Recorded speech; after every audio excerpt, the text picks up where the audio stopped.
Munculnya duet Anies Baswedan Mohaimin Iskandar membuat Partai Demokrat merasa dihianati. Ketua Majelis Tinggi Partai Demokrat Susilo Bambang Yudhoyono sampai menuding ada dalang yang menggagalkan koalisi perubahan dan Agus Harimurti Yudhoyono sebagai cawapres Anies. SBY menyebut ada menteri yang bermanuver dengan sepengetahuan Pak Lurah. Untuk membahasnya, sudah ada Wakil Sekjen Partai Demokrat Agus Yofan Latukonsida, kemudian bergabung juga bersama kami Ketua DPP P3 Ahmad Baidowi, serta pengamat politik Adi Prayitno. Selamat sore semuanya, apa kabar?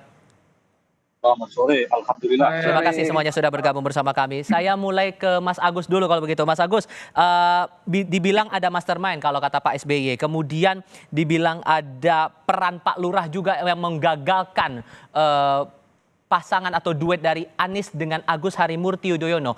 Tampaknya ini menyasarnya ke istana begitu. Apa betul, lalu apa dasar tudingan ini? Baik, terima kasih, selamat sore untuk semuanya. Mungkin saya sedikit mengulang saja beberapa poin yang disampaikan Pak SBY selaku Ketua Majelis Tinggi Partai kami tadi malam. Memang beliau menyampaikan bahwa kita semua tahu memang ada keinginan hanya terbentuk dua pasangan saja dalam Pilpres 2024 ini. Dan ini sudah bukan rahasia umum, sudah sering diberitakan. Kemudian kita juga mengutip bahwa Bapak SBY mengatakan kita juga tahu ada info sangat sensitif agar pasangan Anies AHY yang sudah jadi rahasia umum, sudah matang sebelumnya, tidak akan terjadi. Informasi ini didengar oleh Pak SBY dalam tanda kutip politik tingkat tinggi, artinya orang-orang tertentu, pejabat-pejabat tertentu yang menghadap Pak SBY mungkin memberikan informasi dan informasi ini diolah oleh Pak SBY. Tentunya Pak SBY yang lebih tahu tentang ini. Namun dari kami Partai Demokrat, memang secara umum kami katakan kilas balik kami selama mengikuti proses Pilpres 2024 ini terlalu banyak batu sandungan yang bisa katakan ya ada kaitannya dengan istana. Contoh paling gampang, sejak awal diupayakan bagaimana caranya Demokrat diambil alih oleh Pak Muldoko waktu itu. Ini sudah kita bahas lama sekali dan pernah langsung Mas AHY menghadap Pak Jokowi di Istana Bogor menanyakan tentang hal ini. Dan saat itu pas bertemu Pak Jokowi mengatakan tidak tahu menahu.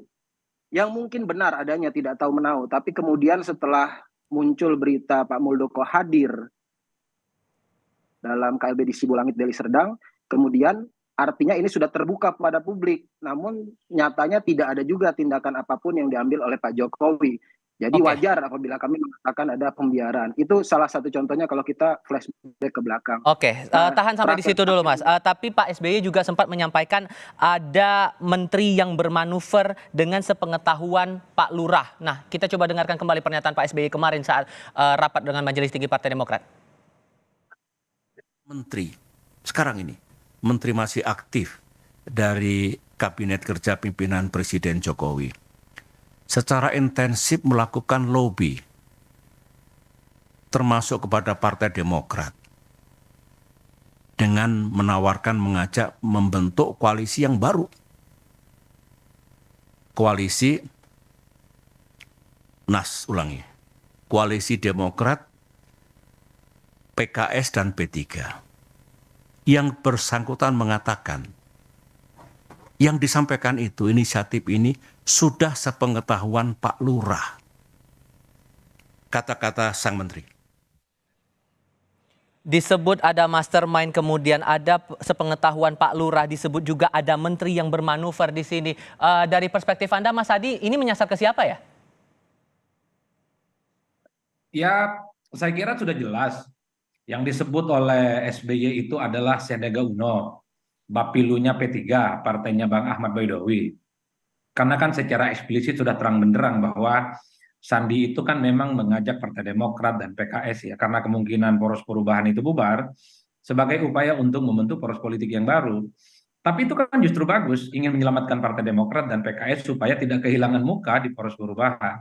Artinya itu masih memungkinkan soal bagaimana membangun solusi, bahkan satu wacana yang menurut saya cukup serius di mana Sandiaga Uno bisa berpasangan dengan AHY, andai ketiga partai ini bersepakat. Yang kemudian mengintervensi dan kemudian misalnya ada mastermind supaya AHY dan Anies itu gagal, bagi saya bukan dalam konteks yang dituduhkan oleh Pak SBY ya, bahwa yang mengganggu ini misalnya adalah Sandiaga Uno. Bukan. Justru yang ingin ditegaskan sebenarnya oleh kita semua, yang sebenarnya menggagalkan cawapres AHY untuk mendampingi Anies itu adalah Surya Paloh dan Anies Baswedan, bukan yang lain. Jadi ada dua konteks yang berbeda. Satu sisi memang harus dikatakan, yang nolak AHY itu kan Anies, yang nolak AHY itu Nasdem. Bukan ada kaitannya dengan menteri yang dianggap berdansa dan bermanuver direstui oleh Pak Lurah. Bahkan Sudirman Said mengatakan alasan tidak memilih AHY itu karena dianggap karbitan, cuman mantan kopral, tidak macam-macam lah ceritanya. Ya. Bukan karena ada intervensi yang lain. Makanya di berbagai kesempatan saya selalu mengatakan poros perubahan ini bukan dicegal, tapi mencegalkan diri satu sama yang lain. Oke. Saya kira teman-teman Partai Demokrat juga paham bahwa AHY sejak awal memang ditolak oleh Surya Paloh dan Nasdem untuk menjadi bagian dari Baik. wakilnya. Nah, yang kemudian dikait-kaitkan itu adalah ketika Demokrat, ketika PKS ini agak sedikit galau, karena Anies itu sangat mungkin berpasangan dengan Muhaimin Iskandar, kedua partai ini kan dispekulasikan apa langkah politiknya. Ya. Disitulah kemudian muncul Sandiaga Uno sebagai politisi P3 Baik. mencoba untuk membangun opini soal kemungkinan terbentuknya poros yang keempat, P3, Demokrat, dan PKS. Kalau ketiga partai itu bersepakat. Ya, soal siapanya kan tanya Pak SBY. Mas Adi kan menduga-duga melihat fenomena politik yang ada. Dan itu ya sah-sah saja. Sebelum mendaftar ke KPU, ya boleh orang melakukan lobby-lobby politik. Cuman yang perlu saya garis bawah, ini kan seperti ini. Ada apa? Istilahnya saya yang gagal, yang disalahkan Mas Adi. Itu kan nggak fair. Gitu. Itu yang tidak fair. Apalagi tadi disampaikan bahwa ada menteri. Tapi Pak SBY nyebut Menteri Kabinet Kerja. Kabinet Kerja itu 2014-2019. Yang sekarang itu Kabinet Indonesia Maju.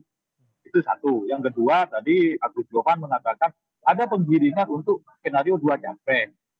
Nyatanya kan tidak. Disampaikan Pak SBY, ada upaya untuk menggiring poros baru. Kalau ada poros baru kan berarti kan bukan 2 pasangan capres. Nah, saya kira kalau kemudian koalisi perubahan itu tidak berlanjut, ya itu jangan salahkan yang lain.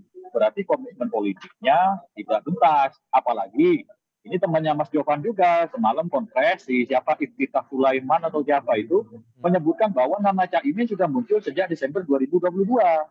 Nah, ini kan saling bantah di antara satu sama lain. Nah, menurut saya kita lihat ke depan. Kan memang sudah jodohnya Demokrat dengan Nasdem. Mau apa lagi?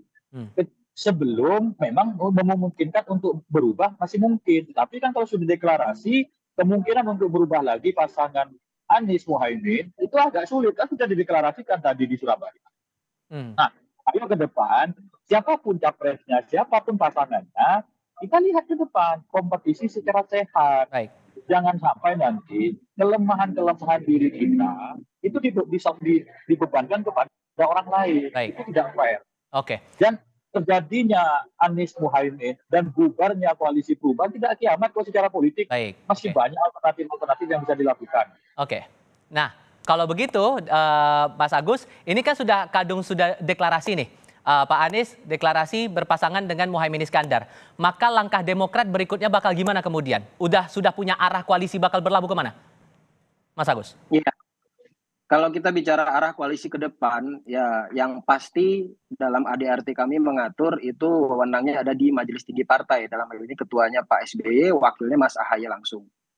Jadi memang seperti yang kami katakan dalam beberapa talk show juga dengan media-media lain, biarkanlah ini 2-3 hari ke depan menjadi masa idah dulu untuk kami mengamati situasi politik ke depan, baru bisa menentukan langkah.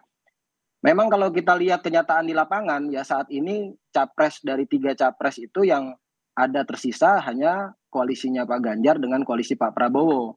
Tapi tadi juga dari awal sudah dibahas, tidak menutup kemungkinan kalau ada koalisi baru, poros koalisi baru, misalnya Demokrat, PKS, P3. Tapi kenyataannya sampai hari ini PKS mengatakan dia masih mendukung Anies, masih ada dalam koalisi perubahan. Artinya poros baru ini pun masih blur masa depannya. Jadi di antara 2 pilihan, apakah koalisi Ganjar dan koalisi Prabowo, ya kita lihat ke depannya. Karena masih ada waktu 1,5 bulan, hampir 2 bulan ke depan, saya yakin masih banyak yang bisa terjadi dan politik ini masih mengalir. Oke, kalau menurut Anda Mas Adi dengan ada ide Demokrat, PKS, P3 membentuk koalisi baru lagi, ini memungkinkan atau tidak? Atau mungkin ada peluang lain yang bisa dipakai oleh Partai Demokrat? Ya sebenarnya wacana soal poros baru ini kan tidak terlepas dari insoliditas partai-partai pendukungnya Anies Baswedan ya. Saya justru melihat ini kan bangunan-bangunan narasi yang berkembang entah siapa yang bicara. Kalau saya mendengar statementnya Sandi justru ingin merangkul PKS dan Demokrat itu untuk menjadi bagian dari koalisinya pendukung Ganjar Pranowo, Mas. Hmm. Karena kalau dilihat kecenderungan rata-rata membentuk poros politik baru ini kan kemungkinannya agak rumit ya. Pertama, P3 itu selalu menyatakan tegak lurus istiqomah secara politik untuk bersama dengan PDIP mengusung Ganjar Pranowo sebagai capres, sekalipun misalnya P3 itu tidak mendapatkan posisi capres. Itu fix loh sampai saat ini.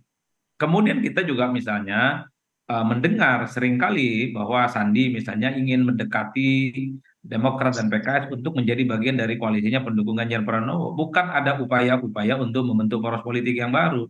Sambil lalu kemudian muncullah narasi bahwa Sandi duet dengan AHY dan seterusnya. Kenapa saya sebut rumit? Karena PKS kakinya juga ada di perubahan gitu ya. Sekalipun hari ini tidak hadir dalam deklarasi duet antara Anies Baswedan dan Caimin.